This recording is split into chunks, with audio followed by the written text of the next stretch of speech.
I've stopped doing the fun, extra office stuff after I didn't like the way my boss handled something. Am I the asshole? I guess background is important, and sorry it's long. My job performance is exceptional. I meet every necessary mark 100% of the time and have done so for the last 10 years. Maybe an odd month or two in there due to travel and things that would make it impossible. I've also stepped up and carried the load for coworkers when things have come up to ensure our area isn't dinged for performance issues. Clients get along with me well. I've never had a complaint filed against me, etc. You get the idea. I'm also known to do all of the holiday decorating, coordinating the gifts for office celebrations, baking the desserts, writing formal thank yous from our department, and making holiday baskets to help maintain positive relationships with the other agencies we work with. Jeez. A couple months back, there was a policy change, and none of us were happy about it. I made the best of a bad situation and adapted to the change immediately. My coworkers did as well, but they all called me to complain and vent. This is normal. We tend to complain amongst ourselves for one good bitch session and then just, it is what it is, and continue to work hard and not complain again. Well, here's where the issue is. While one of my coworkers was venting, my boss was eavesdropping selectively on my side of the conversation, as that's what he could hear. I was commiserating with them, but also pointing out how it wouldn't be that bad, it's in our contract, how we can make it fun / less obnoxious, etc, etc, etc. We hang up and I didn't think about it any further, especially since neither of us really said anything that you wouldn't expect an employee to say with any kind of change they're wanting. It's pretty damn tame. I didn't think about it again until my boss called me in a few days later to do an employee evaluation in response to it. In every review I've had here, I've always hit the exceeds expectations in nearly every category. He cut me down to meets expectation on everything. He reamed me for my attitude, for not cutting my coworker off and letting them vent, telling me I should have told them to call him. He accused me of being negative / a negative influence, and that if he didn't nip it in the butt now, it could fester and create a toxic work environment. I was and still am pretty pissed about it. Coworkers should be allowed to vent to each other without being treated like this. After this, as you may have guessed, I'm just not in the mood to head up everything extra as I've been doing to make the office environment fun. I keep my door closed when he's here. I didn't bring in dessert for March birthday lunch. That lunch isn't mandatory, but I didn't want any more problems, so I went and just sat quietly the entire time. Now there's another appreciation week / month for one of our departments we work with, and there's been an email chain about cards / gifts, and I've responded the amount that I'll put towards it and asked who I should send it to. People are noticing I'm not picking this stuff up, and the chain has gone in a circle for days now, and I'm not budging. I've had one person approach me about it, and I just said that I don't have time to take it on right now. I guess I'm feeling like all the shit I did on a regular to foster a positive work environment just got thrown out or was never appreciated because I lent an ear to a coworker and then got viciously reprimanded for it. Like, what's the point if 10 years of going out of my way gets you thrown out just like 10 that? 10 years, holy. Am I the asshole for just quietly stepping out of all these extras due to my feelings on how this was handled? Am I being overly petty? No. I'm sorry it took you 10 years to realize that the company you work for doesn't give a shit about you, but better late than never, I guess. I always find it hilarious when the people who are the overachievers get reprimanded for something, they will stop all of the extra stuff. Their attitude will change and they'll no longer be enjoying working there. And the boss is just like, well, I don't understand what happened. Yeah. What happened? Why did it change? Why is turnover so high? I wonder. Yeah. It's also like the tale as old as time. Like, yep. If you are an overachiever, you have higher expectations put on you. Exactly. With no extra pay, no extra reward or anything or incentive to do so, except you are expected to do more above and beyond. Yep. There is no point in corporate or in any job to do above and beyond what you are getting paid to do because it only bites you in the ass. Yep. But because you were so good, people can rely on you, whatever, yada, yada, yada. Joe Schmo wouldn't have gotten chewed out like this because he's just an average employee. No expectations to do the extra stuff. Exactly. So this is your sign to stop going above and beyond for whoever you work for. Yeah. I mean, unless you're an entrepreneur and you do your own thing. Keep going. It happened to me when I was at Tormont Cat. Like, I was working in the warehouse, and I was the type of person where I learned things really quickly. And everybody else there was unionized, and they'd been there for a while. They'd been doing the same job, and they did the bare minimum. They did their job, and then they would see the new guys come in, who was me at the time, and they'd work their ass off. And they'd be chuckling. They'd be chuckling at me, Yeah. because they're like, I was you. 15 years ago, I was you. I worked my ass off, but then I got a write-up, and then I got in trouble for this. I don't do extra stuff. I punch my clock, and that's it. I come in, and I don't stay extra. I don't not take my breaks. I always take my breaks on time. I maximize my breaks, and I do everything, and I'm not doing anything extra. I'm doing everything by the rules, and that's it.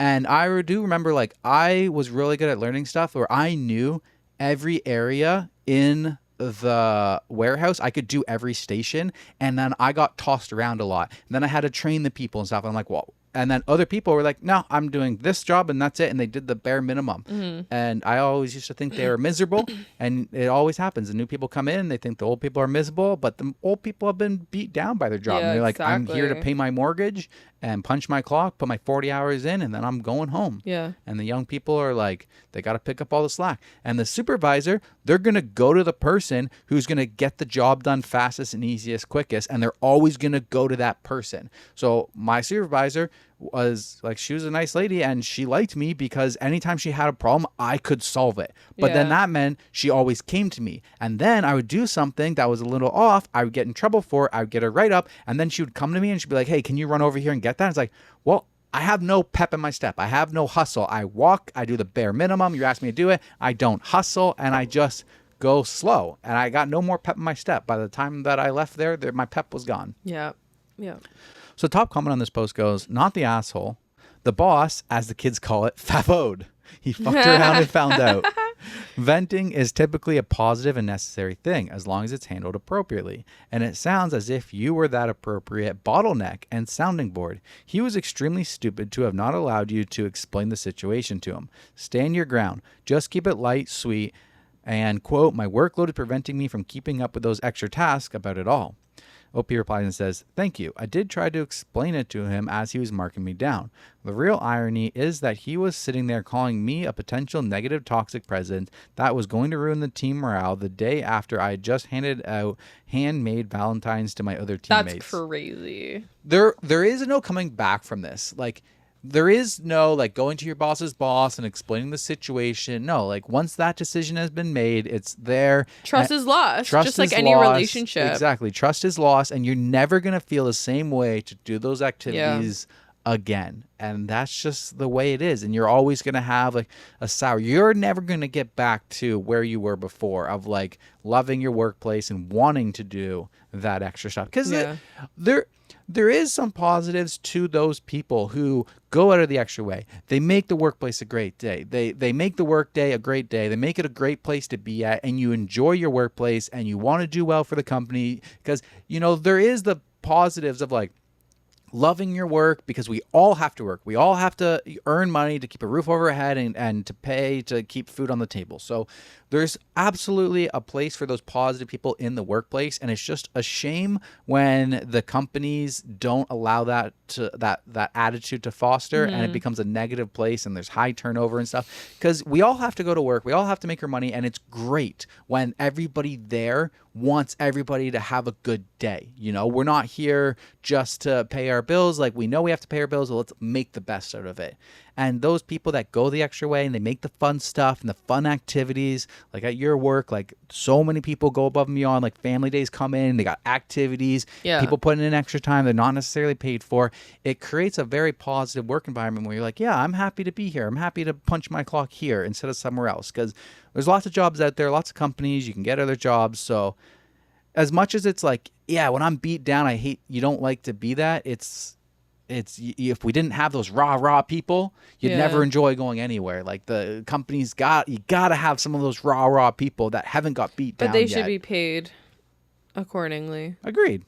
I just mean, like, the workplaces where they don't have a raw person, they're miserable to be at. And the workplaces where you have those raw people, And they're yeah, I great guess places. the bare minimum is to not treat that person like shit. Yeah, keep that raw person happy. Exactly. You keep them gotta happy. have the excitement builder. If nobody was like, yeah, go team, let's win, then like, where would humans be? We wouldn't be freaking anywhere. As much as you're sitting in the team meeting, you're like, yo, well, this excitement person, shut the fuck up. I don't want to listen to their positive speech right now. If we didn't have those positive motherfuckers out there, humans would not be where they're at, because it was like, raw, let's cross the sea. Let's go explore where we haven't been. Let's sacrifice our lives, get on this boat to go explore somewhere. We wouldn't be where we're at without those positive people. So as much as we hate them when we're sitting in those team meetings, like, I'm thankful for them. we still need to be thankful for them, you know? Me and my coworkers have a bare minimum baddies group chat.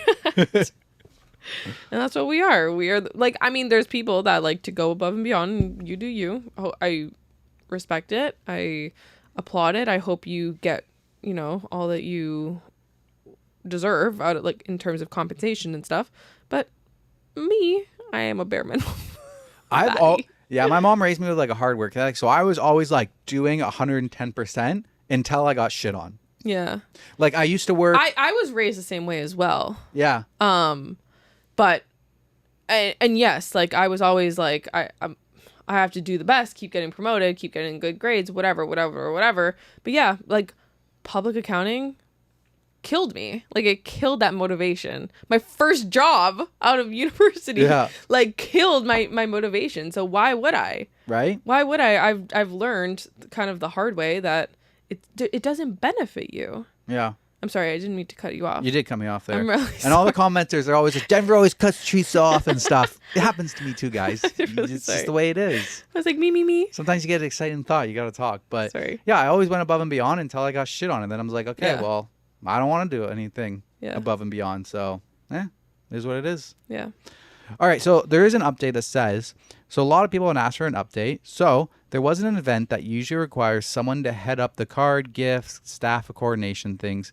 I had told the team and my boss several weeks in advance this event was pending and I wouldn't be free. No one did anything until the day before, and then one of them called me to ask that I do all the legwork.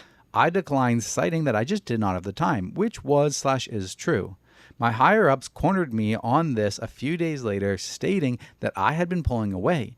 Teamwork makes the dream work, etc., and citing this event as evidence. They also cited me for being on my phone during unofficial mandatory fun times as further evidence of drawing back.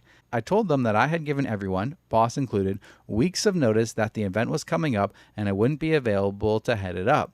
I pointed out that I'm still helping the team with tasks directly relevant to work, but with my current caseload, I can't afford to allocate time to the social/event planning right now. As for the mandatory fun, I reminded them that I often don't get lunch breaks due to community meetings that get held at those hours and my having to flex out early on those days. So having to lose out on good breaks on a day that I don't have to is burning me out. They fumbled around for 30 minutes trying to convince me, and I just held firm that with my current caseload, I don't have time to allocate for non-essentials.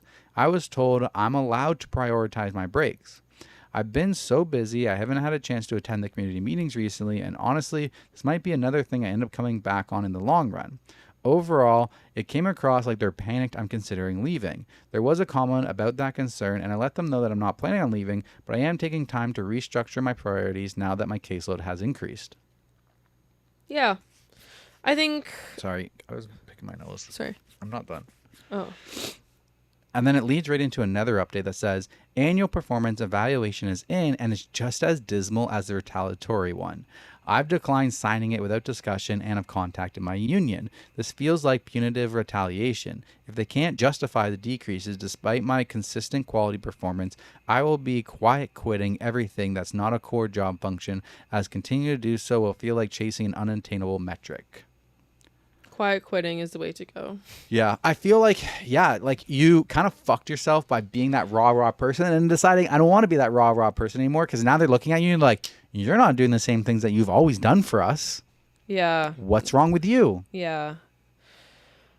I mean, I think you should continue.